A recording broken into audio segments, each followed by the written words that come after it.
Talk about energy audits and why they're important, and I think as you go through the day with all the things that are going to be talked about, you're going to hear over and over again that an audit is maybe one of the first steps that you need to take to find out what the energy flows are on your farms and so on. This presentation will seem to be quite dairy oriented. How many are not dairy farm operators here? That's okay. Just ignore the dairy part. The point is that at every agricultural enterprise, there's all kinds of electric energy uses for different things, and you just have to think about it in terms of your own operation as I go through this.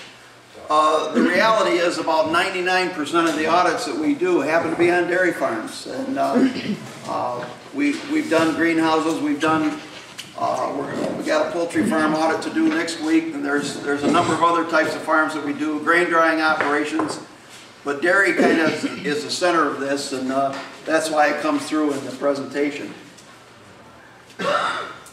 Okay. So we're going to talk about energy audits in terms of making energy conservation choices on the farm. This also relates to considering renewable energy systems. An audit is very important as you look into that too. So one of the things that we have to talk about is what does the cost of electricity do, as far as a percentage of your cost of doing business on your farm. And a lot of people look at that monthly electric bill, or sometimes a bill that comes bi-monthly, and it's a very, very large bill, and it seems like it's one of your major costs. But the reality is, if you look at dairy in general, electricity costs about 2.5% to as much as 4% of your total operating costs for producing milk. And other enterprises that use electricity in different ways, that range can vary a little bit, but in general, electricity costs are not one of the biggest costs of doing business. However, it's something that you don't have a lot of control over, so it's something where you need to do whatever you can to reduce that cost. Oftentimes, energy costs are one of the last things you have an opportunity to deal with. For instance, you look at labor costs, you look at feed costs, all those big items, you spend a lot of time trying to reduce those. Then energy comes along, and you really need to take a look at that closely.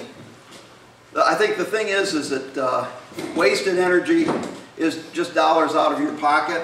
The way we look at it on farms, doing something with energy costs can take care of that truck payment that comes around when you get a new truck each year. There's a lot of opportunities to save energy, and we'll get into that as we go. But what control do you have over your energy costs?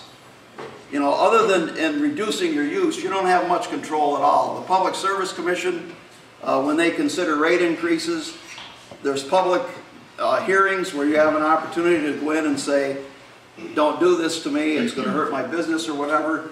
But in the end, most rate increases are granted. At least some percentage of what is asked is granted because they are in fact a legitimate need in most cases. So you have minimal input to that, and it just happens, and you have to go with it. And so the control comes in managing your energy use. But when you look at energy, okay, so it hits your bottom line in maybe a small way on most farms.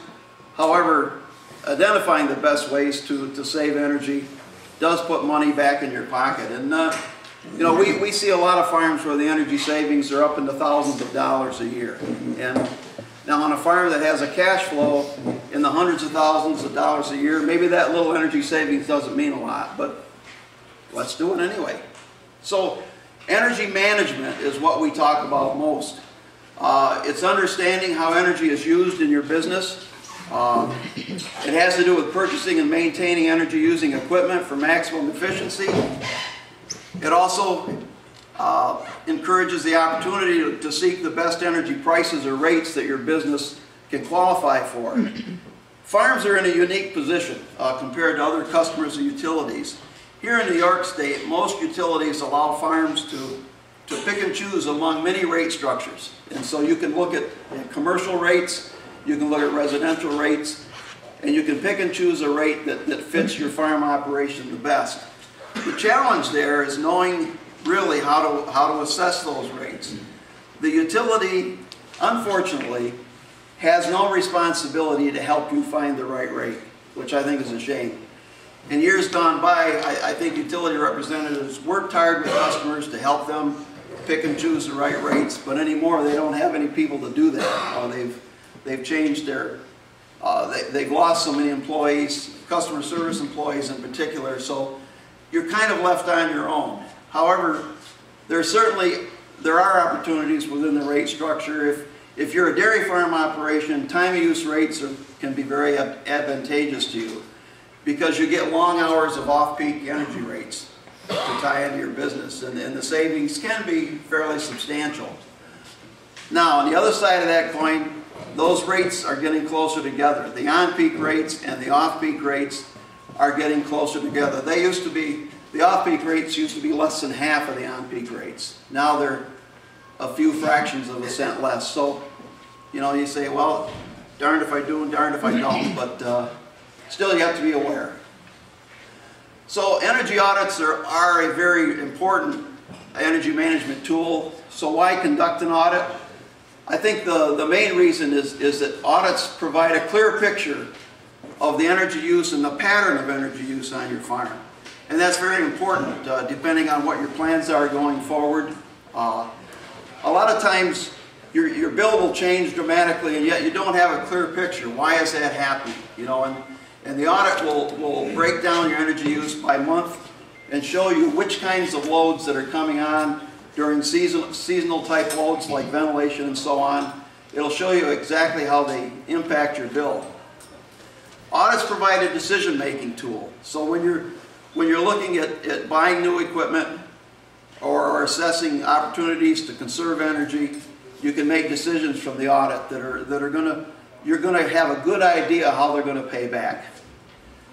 The last thing is that audits are often required if you're doing any kind of grants for energy applications on the farm. If you're doing a USDA grant for energy efficiency or renewable energy, most often those grants do require an energy audit. That's what they use as the basis for what that technology is going to do for you. If you're thinking about a digester or a solar or wind renewable energy application, again, the audit is going to give you a clear picture how that application is going to impact you and help you. It also provides good information about use patterns, and it's very important to know that.